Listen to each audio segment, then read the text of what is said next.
cielo nos da sorpresas. Esas sorpresas a veces no se cuentan habitualmente. Por ejemplo, menudo regalo de Reyes para una familia de Puerto Rico.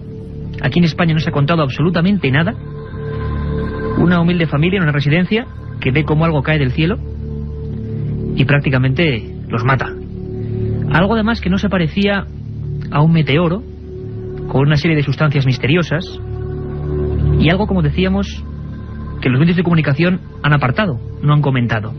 Nosotros, Milenio 3, sabéis que nos ocupamos precisamente de esas noticias, las que parece que no tienen tanta solvencia en los medios habituales.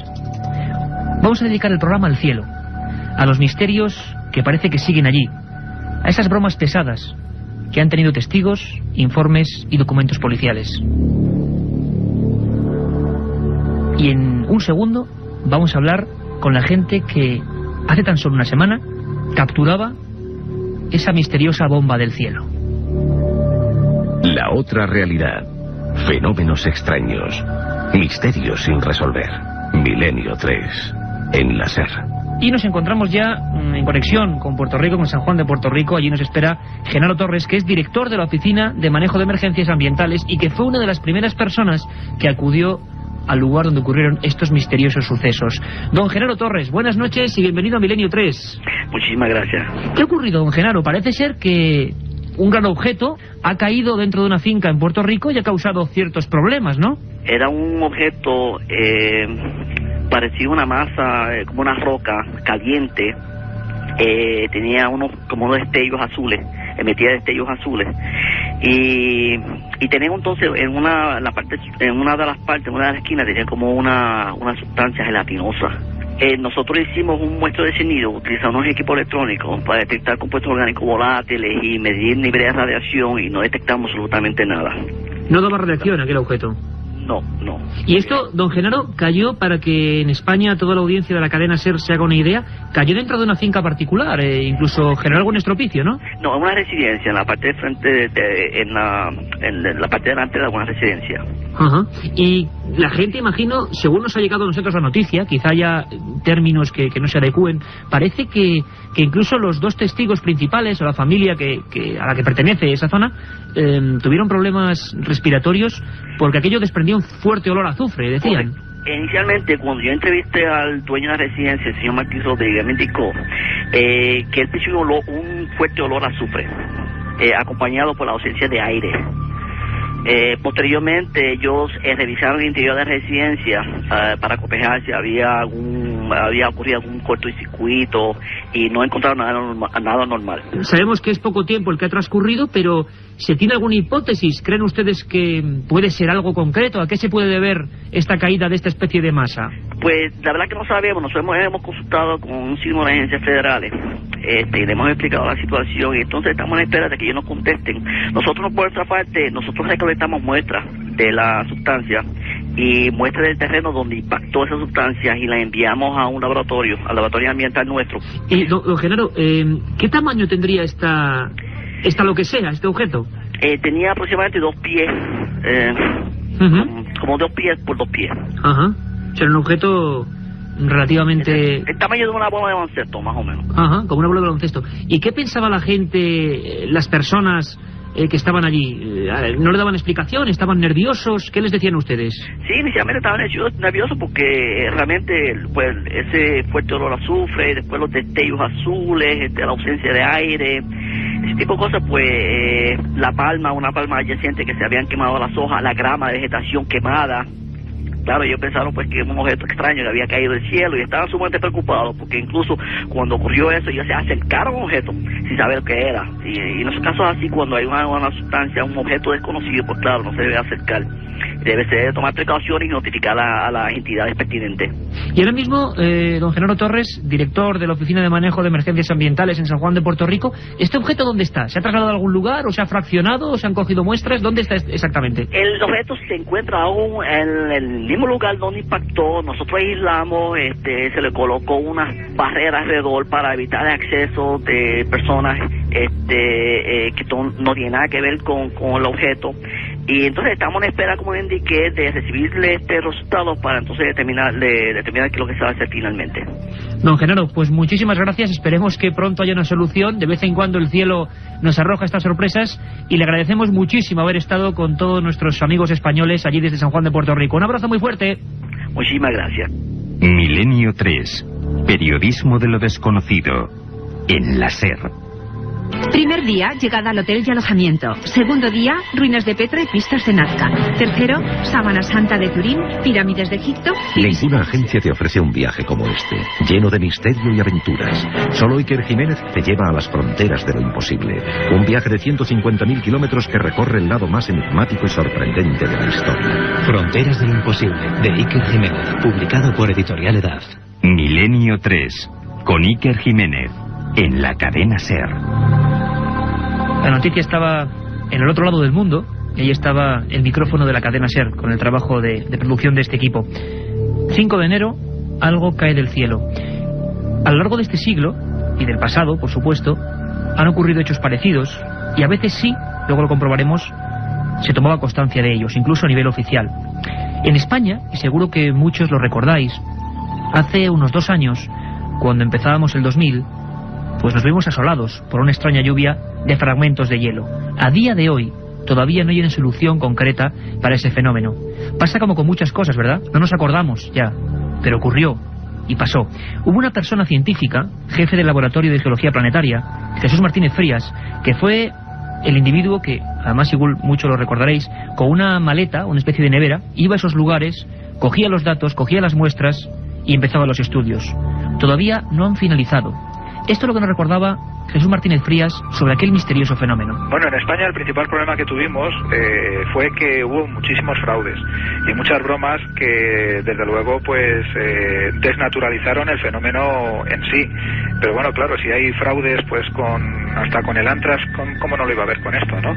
Pero eso no quita para que existieran casos reales como los que nosotros verificamos. De hecho, no es que los hayamos verificado en un informe oficial institucional, sino que ya forman parte de la literatura científica en las revistas más prestigiosas. Es decir, que nosotros seguimos trabajando en este tema y efectivamente en España se produjeron algunos casos. Nosotros fuimos muy rigurosos y verificamos solamente 6, descartamos aquellos que no tenían todas las garantías. Y el mayor en aquel momento fue uno que cayó quiero recordar, en Chilches, en la zona de Castellón, de aproximadamente 4 kilos. Pero posteriormente nosotros hemos verificado otros. Hasta el momento el mayor verificado caído en España es uno que ha caído precisamente, bueno, ya el año pasado, en enero de 2002, en Soria, de más de 16 kilos.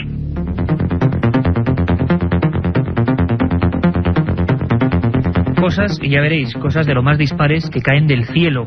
Pero también sabéis que hay una vía de contacto directa con este equipo, milenio3 con número @cadenaser.com, milenio3 con número @cadenaser.com, y también que hay una edición segunda de este programa de 3 a 4 de la mañana. Carmen Porter, tenemos muchísimas cosas y actualidad de ultimísima hora, ¿verdad? Pues sí, buenas noches, Iker. Esta madrugada nos iremos hasta el pueblo de Follos, en Valencia, donde al parecer están ocurriendo fenómenos extraños en una fábrica de válvulas. Ya son 3 los guardas de seguridad que se han dado de baja tras el shock sufrido al ver una figura fantasmal y escuchar sonidos como de mesas y sillas que se movían. Para ir abriendo boca vamos a escuchar lo que declara Jesús, uno de los testigos de los hechos. Dicen haber visto sombras y una imagen bastante difuminada, pero una imagen que se está asomándose a una de las ventanas y hice como atraerlos. Y como siempre en nuestras secciones de la madrugada, los comentarios de libros, el informativo, las leyendas urbanas de Katia Rocha, la historia perdida de Nacho Ares, las conspiraciones y muchas más cosas, Iker. Muchas más cosas, además este caso, que es curioso, ha llegado hasta los telediarios.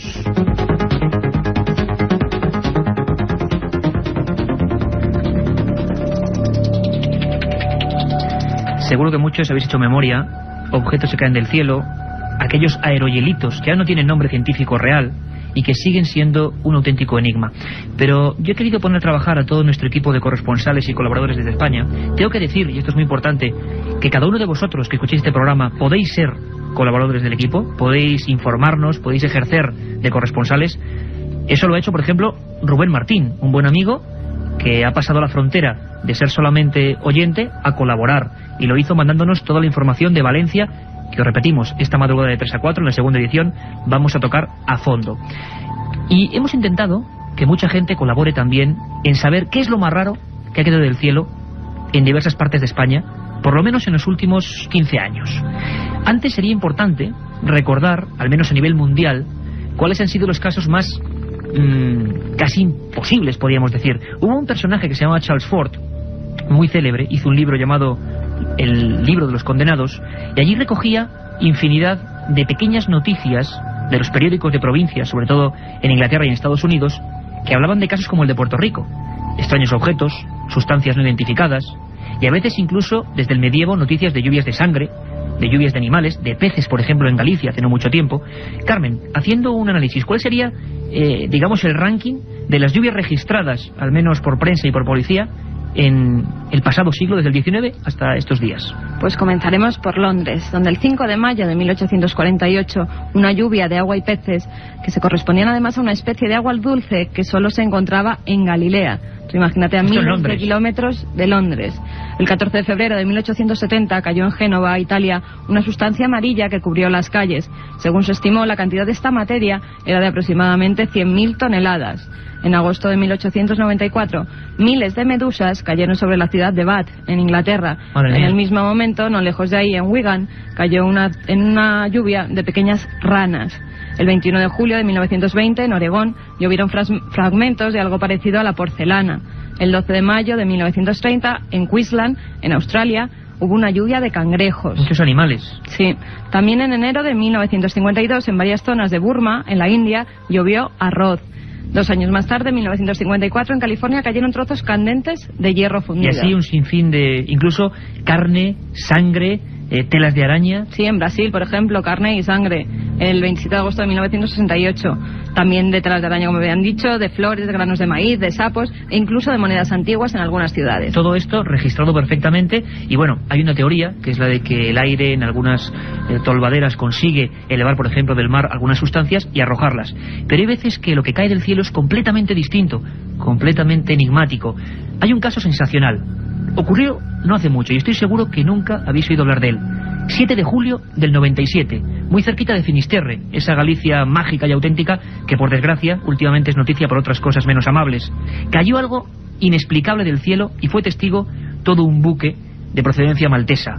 Nos lo cuenta nuestro corresponsal allí, Miguel Pedrero. Una tarde, a pleno día, con visibilidad perfecta, mar en calma, pues como bien tú decías, un buque, el Marieta II, que hacía la ruta Casablanca, Marruecos, a la ciudad de Lorient, en Francia, pues 2 tripulantes de ese buque, un oficial y un marinero, pues de pronto llegan muy asustados, muy excitados, junto al capitán, y le comentan que acaban de ver algo que no tiene explicación, y que ellos dicen que bueno, que lo que han visto es un hombre que caía del cielo, con las piernas y los brazos abiertos, que iba enfundado en un traje verde perfectamente ajustado a su cuerpo, y que en la cabeza llevaba una especie de casco o escafandra, ¿no? Este ser pues cae al mar y bueno, y según parece pues se hunden las aguas, ¿no? Repito, hay que tener en cuenta que estamos hablando de que esto sucedía a pleno día, con una visibilidad perfecta y con el mar en calma, ¿no? Y que además este suceso ocurría a unos 60 metros de la posición de estos 2 tripulantes del barco. Bueno, entonces acto seguido el capitán decide echar anclas y bueno, y posicionarse, dejar el barco en esa posición para que los equipos de rescate puedan encontrar el cuerpo, ¿no? Porque ya no creían que hubiera un superviviente. Efectivamente hacen una llamada, hace el capitán una llamada al Centro de Salvamento Marítimo de Finisterre, y el Centro de Salvamento pues moviliza 2 helicópteros, el Pesca 1, el Helimer Galicia, una lancha, la lancha Salvamar Atlántico, y el remolcador Ría de Vigo, que llegan a la zona, y las primeras noticias que trascienden a la prensa es que no encuentran nada, ¿no? Ocurrió muy cerca de Finisterre, 7 de julio del año 97. Y muchas veces cuando los investigadores, periodistas, se acercan a husmear, a intentar conseguir información, se encuentran, como en este caso, con la consigna del silencio. Esto fue lo que pasó en el asunto del hombre verde, como se conoció en aquella época en los medios regionales gallegos. Quizá a nivel nacional no se ha hablado nunca de este asunto. Silencio, bocas selladas y orden de no hablar. Entonces decidimos, en primer lugar, pues visitar el Centro de Salvamento Marítimo, ¿no? Y aquí ya nos empiezan a llamar la atención pues una serie de actitudes, ¿no? Nosotros estamos acostumbrados pues a entrar en comandancias de la Guardia Civil, en cuartelillos, en escuadrones de vigilancia aérea, tanto aquí como en el país vecino, en Portugal. Y te puedo decir que en este lugar pues encontramos un mutismo y una falta de colaboración o un secretismo muy extraño, ¿no? Cuando estábamos hablando pues de un centro de salvamento que ni mucho menos es militar, ¿no? No nos quisieron dar ningún tipo de explicación, nos combinaron a que nos fuéramos allí, las personas, bueno, no nos dejaron entrar al lugar, ¿no?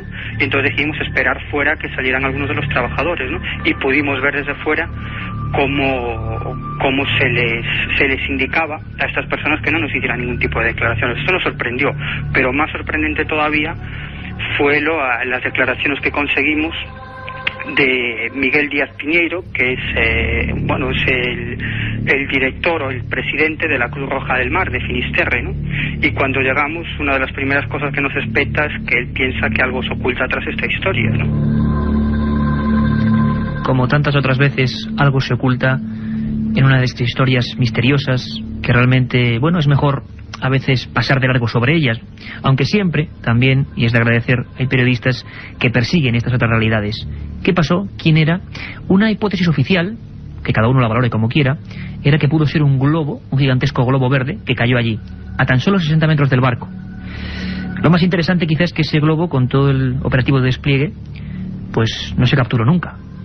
Tampoco a ningún hombre. Bueno, una imagen extraña, unos navegantes completamente aterrorizados. Seguro que muchos de vosotros estáis preguntando, bueno, ¿y alguno de estos objetos alguna vez, por ejemplo en nuestro país, ha agredido a alguien? ¿Hay constancia de ello? Hay constancia. Mediados de los 90 tenemos el último herido por un objeto que cayó del cielo, así de claro. Un hombre con muy mala suerte. Y para quien crea que todo esto ocurre en lugares solitarios, aislados, aquí viene este caso. Hemos contactado con un buen amigo, con Francisco Contreras Gil, que estudió punto por punto el que se llamó extraño meteoro de Getafe. Se metió dentro de un coche y estuvo a punto de matar a una persona concreta. Escuchamos a Francisco. Todo ocurría el 20 de junio de 1994, cuando José Luis Martín circulaba con su BMW por la autovía de Andalucía, dirección a la localidad madrileña de Getafe.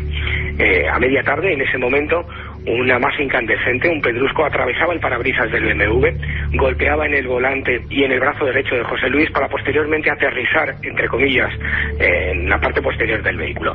El caso fue todo un espectáculo, nunca mejor dicho mediático, porque José Luis Martín se convertía en la cuarta persona agredida de forma meteórica, entre comillas, durante el pasado siglo XX, un hecho casi irrepetible. Yo me acuerdo cuando estuve hablando con los técnicos, con el servicio técnico de BMW, el volante quedó completamente destrozado y uno de los mecánicos, Adrián Cruz, creo recordar, me decía que era prácticamente imposible ni siquiera doblar o destrozar ese volante a base de martillazos.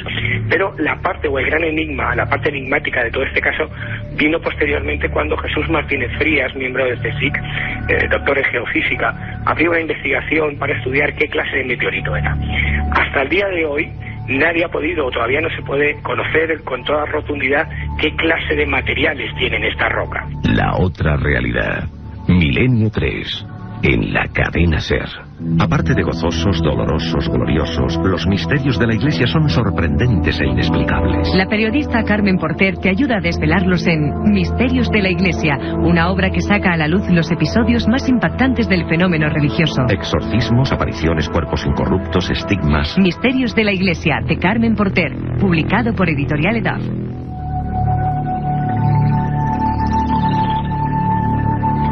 La roca de Getafe. Casi 10 años, 8 en concreto, y nadie sabe de qué está compuesta. Ha pasado por todo tipo de universidades, en Canadá, en Francia, en la Universidad de Granada, y todavía los técnicos no se ponen de acuerdo. ¿Qué agredió a José Luis Martín? La verdad es que quizá pues tengan que pasar muchos años hasta poder averiguarlo. Un hombre que cae del cielo, una roca no identificada que casi mata a un pacífico conductor de Getafe. Aquellos bloques de hielo, esas lluvias que antes repasábamos con Carmen Porter, de sangre de animales, de arroz, parecen extrañas bromas de la naturaleza. Pero, Si podemos elegir un caso que ya creo que colma toda la expectativa en cuanto a lo misterioso y a lo insólito, tendríamos que irnos sin duda alguna hasta Santander. En la provincia cántabra, muy cerquita, 35 kilómetros de la ciudad, hay una aldea con muy poquita gente que se llama Las Pilas. Septiembre del año 89. Y volvemos a repetir, estoy convencido de que esta historia no la ha conocido absolutamente nadie. Ahí tenemos un magnífico corresponsal, nuestro compañero Mariano Fernández Urresti. Yo creo, es mejor que os lo cuente él. Una siniestra broma, unos campesinos también muy humildes que fueron testigos de lo maquiavélico que puede ser el ser humano, o el culpable era el propio cielo. El escenario de los hechos fue el corral de la casa de unos ganaderos cuyo cabeza de familia, vamos a llamarle tan solo Manuel porque quería mantener el anonimato. Tenía entonces 59 años, su esposa Rosario 56 y la otra testigo de los sucesos fue su nuera María, que tenía 27. Pues caía la tarde y aún, no obstante, hacía calor, estamos todavía en verano. La familia estaba por eso pues en la parte posterior de la casa, cerca de la entrada a las cuadras y no lejos del lugar donde almacenaban la hierba que servía de alimento al ganado. Y súbitamente hubo un viento que a los testigos les pareció extraño en ese instante. Después, una luz apareció y cayó sobre el patio de la casa y luego pareció extinguirse, y a esa luz siguieron otras más, hasta sumar aproximadamente una media docena. Manuel temió que aquellas chispas incendiaran la hierba destinada a los animales y entonces se apresuró a apagarlas, pero fue entonces cuando descubrió que no se trataba de nada conocido. En realidad, lo que parecía haber caído del cielo era algo parecido a unos muñecos, en cuyo interior había una luz que se extinguía por sí sola al cabo de unos segundos. Menuda descripción, ¿verdad? Unos muñecos de algo parecido al plástico, color blanquecino y dentro una luz. Como decimos en Milenio 3, esto es imposible, pero al parecer ocurre. Mariano pudo acudir al lugar, recoger algunos de los objetos, se mandó a analizar y empezó ahí una larga investigación que todavía no ha terminado. Yo mismo he podido ver las imágenes de esa especie de muñequito que en número aproximado a los 300 o 400 cayó en esa aldea de Las Pilas. Vamos a hacer un pequeño análisis describiendo punto por punto lo que aquellos asustados campesinos pudieron encontrarse aquel día de septiembre del 89. Cuando Manuel los cogió, descubrió que al tacto, sin embargo, eran fríos. La familia no prestó atención a los demás muñecos y conservó tan solo uno de ellos, que ha sido el que pues nosotros hemos podido ver y tener en nuestras manos. Es un objeto de forma antropomorfa, de unos 5 centímetros de altura, por 3 centímetros de anchura, y se diría que es la parte superior de un muñeco, por decirlo de algún modo. Sería el tronco, para ser más precisos, porque carece de piernas, y no sabemos si es que nunca tuvo piernas o es que las perdió en la caída desde esa caída de ninguna parte. El color del objeto es similar al de un hueso. Los brazos parten del tronco en línea frontal y uno de ellos había roto a la altura de lo que podríamos haber denominado el codo. Tiene manos, 5 regordetes dedos al final de las manos y con algo parecido a uñas. La cabeza, en cambio, es bien extraña, es más bien una meseta, una plataforma dura, más dura al tacto que el resto del muñeco, de 1,5 centímetros de diámetro aproximadamente. No hay ojos, ni tampoco orejas, ni una cara que contemplar.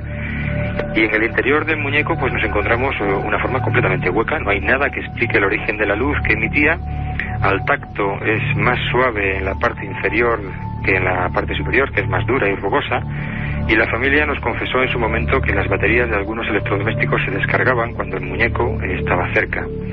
No se observó ningún otro fenómeno secundario al tacto con este, digamos, objeto o muñeco, llamémoslo así, y la cuestión es, pues si estamos ante una broma, y si es una broma, ¿de quién? ¿Por qué en una casa en las afueras de un pequeño pueblo? En todo caso, si hubo un bromista, se tomó pues muchas precauciones. En primer lugar, hizo una serie de cosas dignas de mérito. Volar, por ejemplo, sobre una casa a más de 5 metros de altura sin que nadie le viera, sortear un tendido eléctrico que hay en las proximidades y hacerlo con la precisión de un acróbata. Generar un viento extraño, que no sabemos de dónde pudo venir, y además descargar una lluvia de objetos luminosos a los que previamente tuvo que haber construido. ¿Y todo esto para qué? Esa es la cuestión. ¿Y todo esto para qué? Evidentemente, Mariano, historiador de Torrelavega, Cantabria, tiene toda la razón. Sin ningún sentido ocurren cosas y a veces la realidad supera cualquier ficción. Ocurría a 35 kilómetros de Santander, septiembre del 89. Ese pequeño objeto, uno de ellos, el que guardó la familia casi como misterioso recuerdo, fue llevado hasta la Universidad de Bilbao y los análisis dictaminaron que por lo menos no era ningún otro juguete conocido o patentado en España. entonces de dónde demonios venía y por qué desde el cielo. Hemos estado en Galicia, en Cantabria, en Madrid. Jesús Martínez Frías del CSIC nos hablaba de aquel objeto de 10 kilos de Soria. Bueno, a veces el cielo, ese misterio grande que está ahí arriba de nuestras cabezas, tiende ese tipo de bromas.